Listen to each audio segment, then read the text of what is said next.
Good morning. It's 5 a.m. I drove into the city to take a picture of the Flatiron building. If you can, a little dark right now, tough to see. So I've got my camera on a tripod. I've got about a 25-second exposure. There's the camera. And I've got it about f14 with ISO 200. We're going to take a shot and see how it turns out.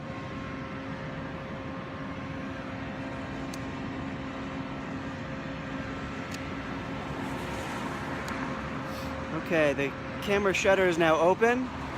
It's going to take in a lot of light and hopefully get a nice shot of this building with some great cloud movement too.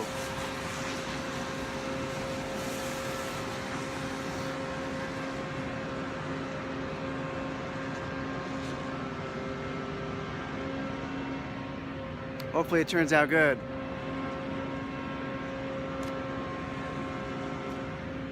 That's a good picture.